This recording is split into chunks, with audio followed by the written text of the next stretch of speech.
The red light blinked 3 times on my monitor, then went dark. I sat there at 8:47 a.m. on a Monday morning, watching $40 billion worth of banking operations grind to a halt across 4 states. Mountain West Financial's entire digital infrastructure had just locked itself down tighter than Fort Knox, and I was the only person who knew why.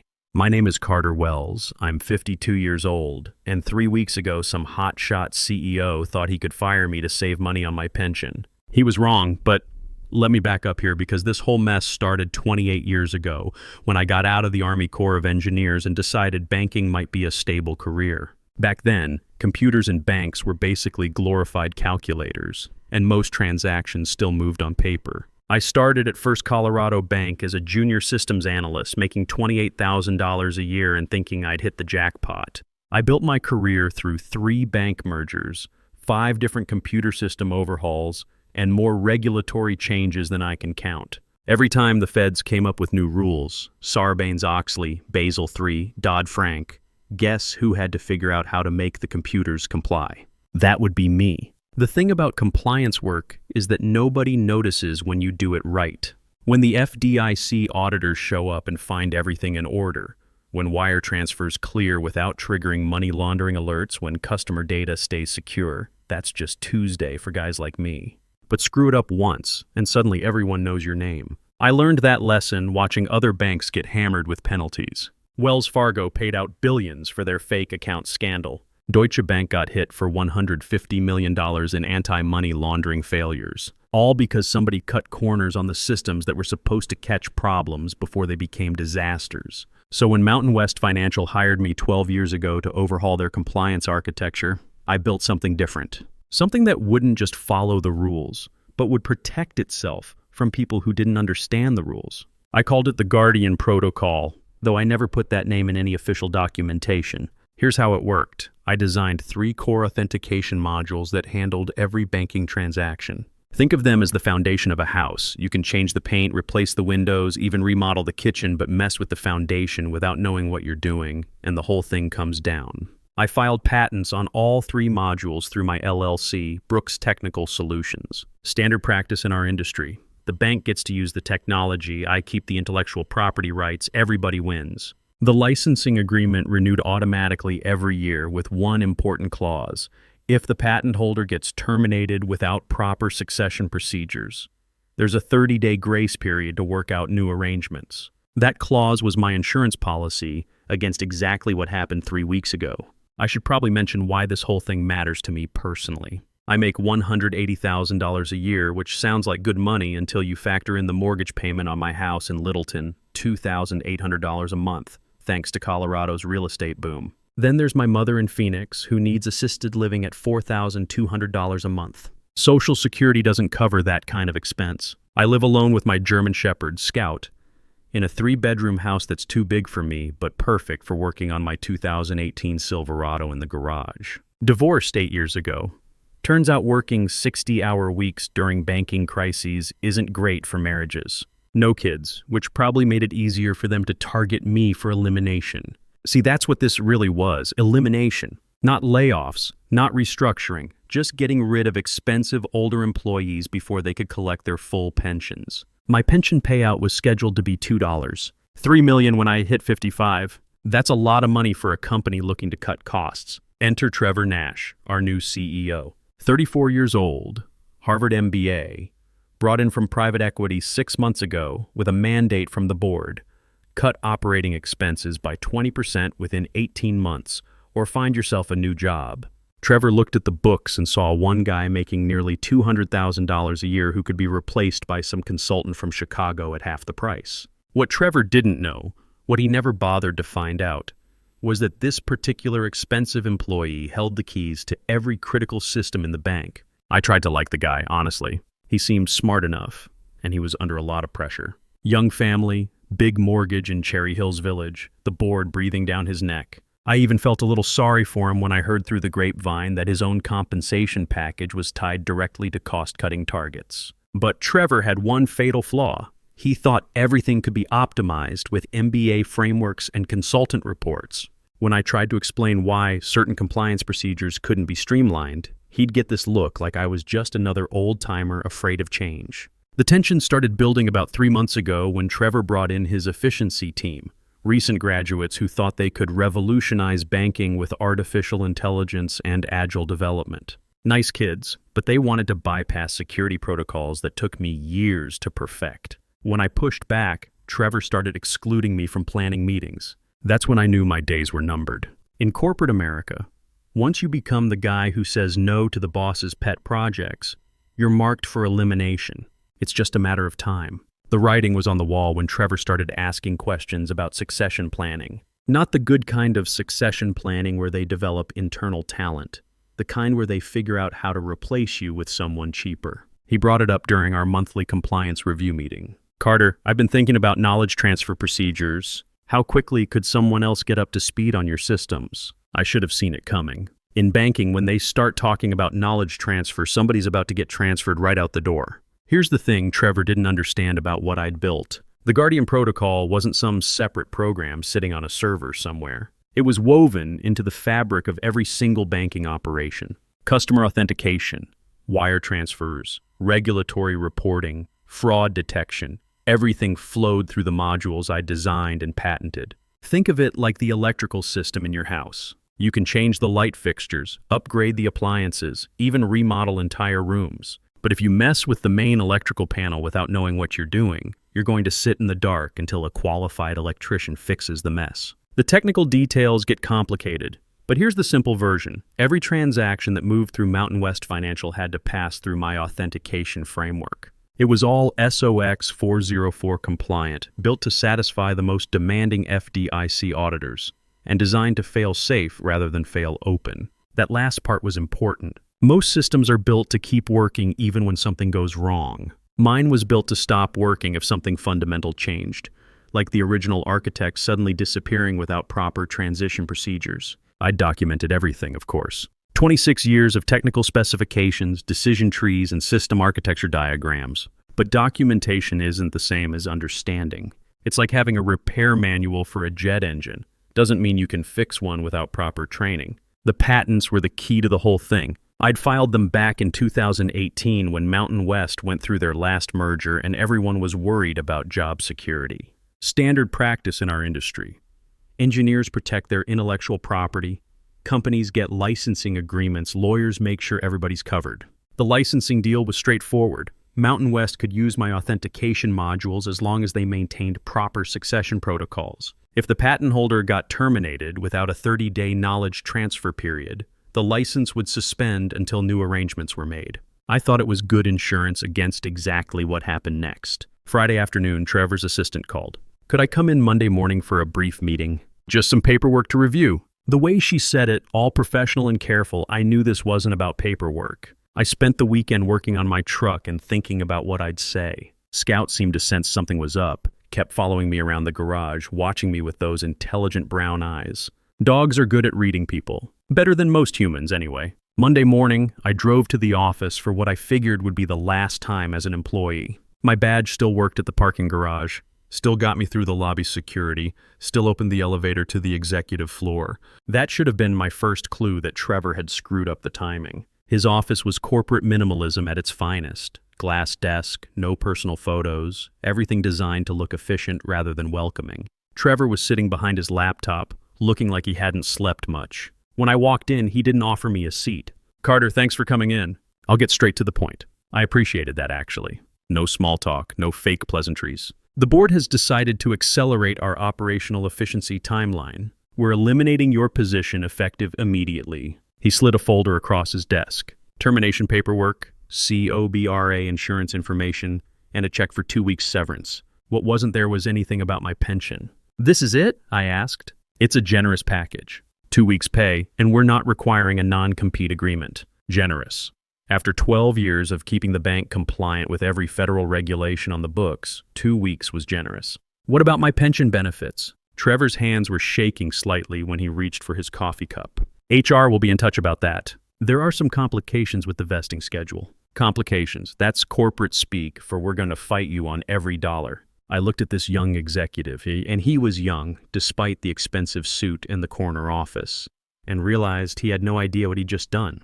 Not just to me, but to the bank, to the system, to the $40 billion that moved through networks I'd spent 12 years perfecting. "Trevor," I said, keeping my voice level, "do you know how the core authentication system works?" He blinked.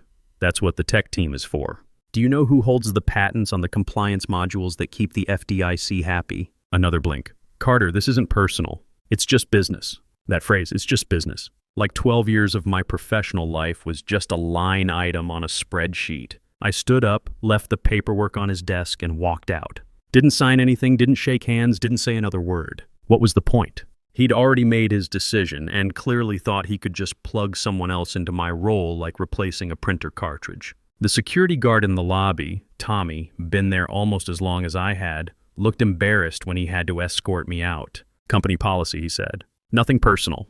I got in my truck and sat there for a minute in the parking garage. 12 years, and it ended with a 20-minute conversation in a glass office. No handshake, no thank you, no acknowledgement of what I'd built. The 30-day grace period had officially begun. Trevor just didn't know it yet. But here's where it gets interesting. The next 30 days weren't about me plotting revenge or anything dramatic like that. Mostly I worked on my truck, took Scout for longer walks around the neighborhood, and waited for my phone to ring. The first call came on day 3. Larry Murphy, the compliance director who'd worked under me for 6 years. Good guy, understands the systems, but Trevor had passed him over for promotion in favor of bringing in outside consultants. "Carter, we're having some authentication issues with the wire transfer module. Nothing major, but the error logs are showing warnings I've never seen before." I was under the hood of my Silverado, replacing the fuel pump. "What kind of warnings?" "Something about succession protocols and licensing verification. The system keeps asking for additional authorization codes." That was the Guardian protocol starting to wake up. Not fully active yet, just running diagnostics, checking to see if proper transition procedures were in place. Like a security system doing its nightly rounds. "Larry, you might want to document those warnings. Make sure Trevor knows the system is asking questions." I tried to bring it up in the staff meeting. He said the consultants would handle any technical issues. The consultants. Trevor had brought in a team from Chicago, specialists in legacy system modernization. They were charging $50,000 a day to analyze what I'd built over 12 years. From what I heard through my industry contacts, they were having trouble understanding the architecture. Day 7, my buddy Bill Torres called from First National Denver. We'd known each other for 15 years, worked together on several interbank compliance projects. "Carter, heard you left Mountain West. You looking for something new?" Word travels fast in banking circles. "Depends on the offer. We could use someone with your regulatory experience. Our compliance team is solid, but we're expanding into commercial lending and need someone who understands the FDIC examination process." I told him I'd think about it. Truth was, I wasn't ready to jump into another full-time position. Not until I knew how things played out with Mountain West. Day 10 brought a call from Patricia Wells, head of legal at Mountain West. Smart woman, been with the bank for 12 years, actually reads contracts before signing them. She was calling to discuss some technical questions about my employment agreement. Day 15 brought a call from my mother in Phoenix. Her assisted living facility was raising rates again, up to $4,400 a month starting in January. Between that and my mortgage, I was burning through savings faster than I'd expected. Cobra insurance was another $800 a month, and unemployment benefits don't exactly cover executive-level expenses. But I wasn't panicking. Not yet. I had enough saved to last 6 months, maybe 8 if I was careful. And there were other opportunities out there. Great Plains Bank had reached out through a headhunter, offering consulting work at $300 an hour. Day 20, my old colleague Mike Rodriguez from Denver Community Bank called. He'd heard about my situation through the grapevine. "Carter, if you're looking for consulting work, we could use some help with our SOX compliance audit. The regulators are asking questions about our authentication procedures." Day 22, Larry called again. "Carter, the system warnings are getting more frequent, and some of the overnight processing jobs are taking longer to complete. Trevor wants to know if this is related to the migration planning." Migration planning. Trevor's consultants had convinced him that the best solution was to completely replace my authentication modules with something more modern, something they understood. What they didn't understand was that you can't just rip out the foundation while the building is still standing. "Larry, the system is trying to tell you something. You should listen." "What's it trying to say?" "That it doesn't recognize the new people as authorized to make changes." Day 28, I got a call from Patricia Wells, Mountain West's head of legal counsel. "Carter, I need to ask you about some patent filings." There are references in your employment agreement to intellectual property licensing through something called Brooks Technical Solutions. That's my LLC. I hold patents on the 3 core authentication modules that your compliance systems depend on. Long pause. Carter, are you telling me that you own the patents to our core banking infrastructure? I own patents on 3 specific security modules, yes. The bank has been operating under a licensing agreement that's renewed automatically every year. And this licensing agreement has terms related to succession planning. 30-day grace period if the patent holder is terminated without proper transition procedures. After that, the license becomes void until new arrangements are made. Another long pause. Carter, we're past the 30-day mark. I know, that was on a Friday. Monday morning, day 31, I was in my garage trying to get the timing right on my truck's engine when my phone started ringing. First Larry, then Patricia, then numbers I didn't recognize. I let them go to voicemail and kept working on the Silverado. Scout was lying in his usual spot by the workbench, watching me with that patient expression dogs get when they know something's happening but can't figure out what. Around 10 a.m., Larry called again. This time I answered. Carter, everything's locked up. ATMs are offline across all 4 states, wire transfers are frozen, and online banking is down. The system is displaying messages I've never seen before. What kind of messages? Guardian protocol activated. Unauthorized succession detected. System protection mode engaged. Carter, what the hell is a Guardian protocol? I wiped the grease off my hands and walked over to my computer. Mountain West's stock price had already dropped 12% in pre-market trading. Social media was lighting up with customer complaints about ATM outages. Larry, the Guardian protocol is exactly what it sounds like. It's protecting the system from unauthorized changes. Can you fix it? I can't fix what isn't broken. The system is doing exactly what it was designed to do. By noon, the story had made regional news. Technical difficulties at Mountain West. Financial was the polite way they described $40 billion worth of banking infrastructure grinding to a complete halt. My phone kept ringing. Trevor's number showed up 6 times before I finally answered. Carter, we need you to come in and resolve this situation. What situation? Don't play games. The entire system is down, and our consultants can't figure out how to bring it back online. I was looking out my kitchen window, watching Scout chase squirrels in the backyard. Trevor, I don't work there anymore. Remember, you terminated me. I'll reinstate you. Full salary, full benefits, everything back the way it was. That's interesting. But here's the thing. The system doesn't trust you anymore. And frankly, neither do I. The line went quiet for a long moment. Carter, what's it going to take? Read the documentation, Trevor. All the answers are there. By Tuesday morning, the situation had gone from bad to catastrophic. Mountain West stock was down 32%. The FDIC was asking pointed questions about business continuity procedures. Local news stations were running stories about small businesses that couldn't process credit card payments because their merchant services ran through Mountain West. Tony's Auto Repair had to go cash only. The downtown diner couldn't run credit cards for 3 days. 2 small accounting firms had to delay payroll because wire transfers were backing up like a clogged drain. When your local bank can't access its own computers, the ripple effects hit everyone. That's when Patricia Wells called me directly. Carter, I've been reviewing your patent documentation and the licensing agreements. I need to ask you something, and I want a straight answer. I'm listening. Did you deliberately build a kill switch into our banking system? I was sitting on my back porch with Scout, watching him investigate something interesting in the bushes. Patricia, I didn't build a kill switch. I built a security protocol. There's a difference. Explain it to me. The Guardian protocol isn't malicious code designed to destroy anything. It's a protective mechanism that activates when proper succession procedures aren't followed. Think of it like a car's anti-theft system. If someone tries to hotwire your BMW, the engine won't start until you use the proper key. And you're the proper key. I'm one authorized key. The system could be transferred to anyone with the right credentials and proper procedures. But Trevor decided to skip those procedures. Patricia was quiet for a moment. Carter, the board is meeting an emergency session this afternoon. Trevor's position is being reviewed. That's between Trevor and the board.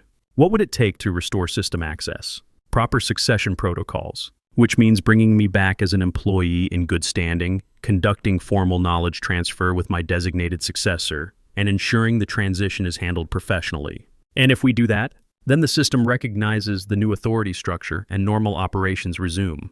3 hours later, my phone rang again. This time, it wasn't Trevor. It was Bill Patterson, a guy I'd known for 20 years who'd just been named interim CEO of Mountain West Financial. Carter, I want to start by apologizing for how you were treated. I've been reviewing the situation, and frankly, it's embarrassing.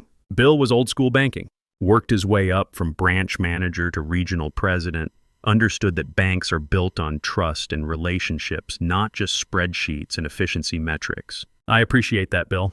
I'd like to make you an offer. Chief Technology Officer position, full authority over system architecture, hand-picked team, and complete restoration of your pension benefits, plus a formal apology from the board of directors. It was a generous offer, more than generous. But I'd already started thinking about what came next, and it didn't necessarily include going back to Mountain West full-time. Bill, I appreciate the offer, but I'm pretty happy with my current situation. What current situation? You're unemployed. Actually, I'm not. Great Plains Bank offered me a consulting contract yesterday. 6 months at $350 an hour to review their compliance architecture. That works out to about $720,000 if I put in full-time hours. Carter will match whatever they're paying, plus a signing bonus. It's not about the money, Bill. It's about respect. Trevor made it clear that my experience wasn't valued. Why would I come back to an organization that sees me as a legacy cost center? Because we need you. And because you'd be working for me, not Trevor. That got my attention. What happened to Trevor? He's been reassigned to special projects. The board is looking for his replacement. Special projects. Corporate speak for we can't fire him yet because of his contract, but he'll never make another important decision. Bill, I'll make you a deal. I'll consult on getting your systems back online, but I want Larry Murphy promoted to Senior Compliance Director and given full authority over the transition process. And I want a written guarantee that any future system changes go through proper review procedures. Done. It took 6 weeks to fully restore Mountain West systems, not because the technology was complicated, but because we had to rebuild trust. The Guardian protocol wasn't just checking for technical credentials. It was verifying that the people making changes understood the implications of what they were doing. Larry turned out to be an excellent successor. He'd been watching and learning for 6 years, and he understood something Trevor never did. Compliance isn't about following rules. It's about protecting people. Customers, employees, shareholders, the whole ecosystem that depends on banks working properly. During the restoration process, Larry proved he could handle the pressure. When FDIC examiners showed up asking hard questions about business continuity planning, Larry walked them through every system dependency and recovery procedure. When stressed customers called demanding to know when they could access their accounts again, Larry gave them straight answers instead of corporate doublespeak. The consulting arrangement worked out better than I'd expected. 3 days a week at Mountain West, helping them rebuild their compliance framework with proper succession protocols. 2 days a week with Great Plains Bank, designing systems that wouldn't need Guardian protocols because they'd be managed by people who understood them. Great Plains turned out to be everything Mountain West wasn't under Trevor's leadership.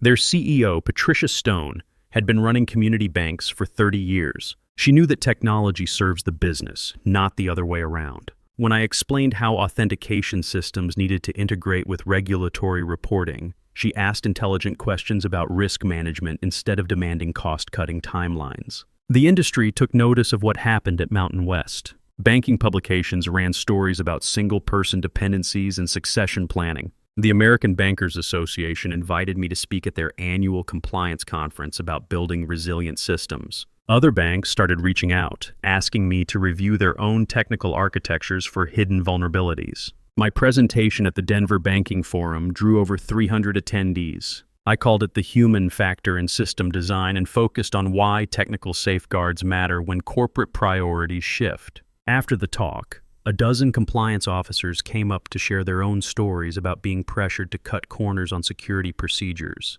3 offered me consulting contracts on the spot.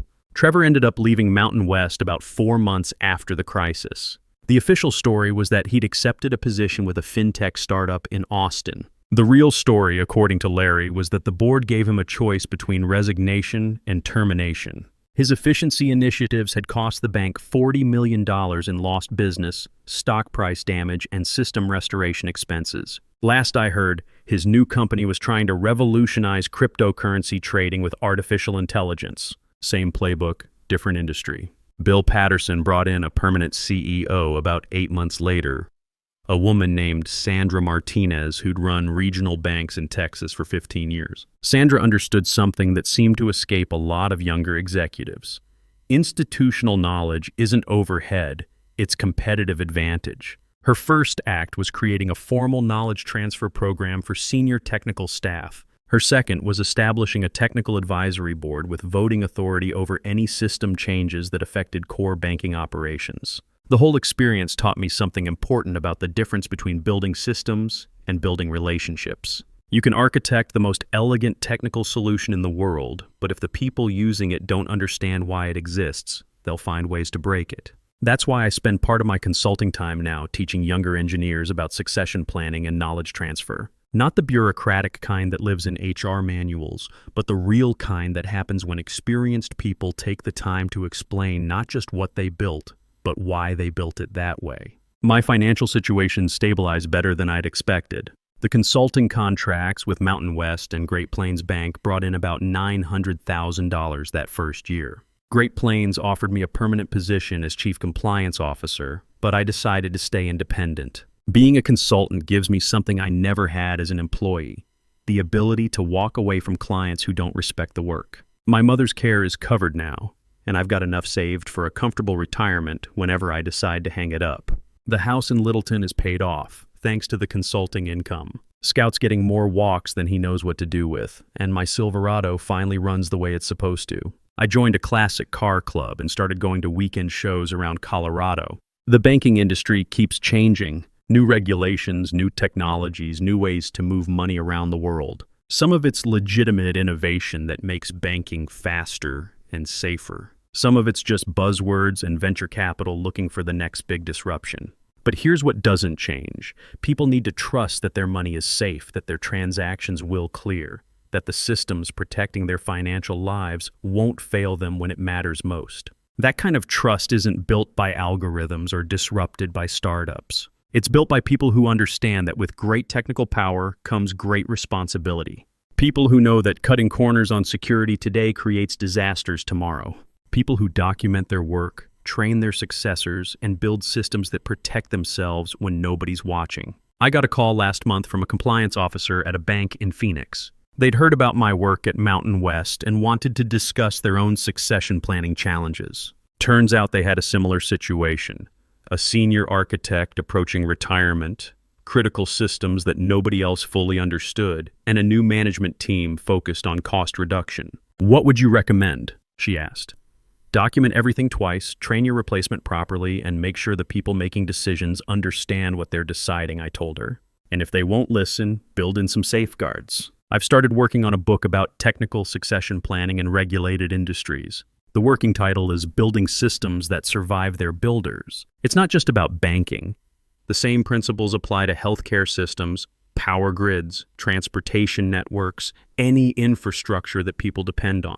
The Guardian Protocol wasn't revenge, even though some people still see it that way. It was responsibility. When you build something that other people depend on, you have an obligation to protect it from people who don't understand it. That includes protecting it from well-intentioned executives who think everything can be optimized with spreadsheets and consultant reports. Sometimes the best way to teach people the value of experience is to let them see what happens without it. The banking system didn't fail because I wanted it to fail. It protected itself because that's what I designed it to do. And in the end, everyone learned something valuable about respecting the people who keep the lights on. Now, if you'll excuse me, Scout's giving me that look that means it's time for his afternoon walk. Some routines are worth protecting, and some relationships, even the ones with 4 legs and a tendency to chase squirrels, matter more than any system you'll ever build.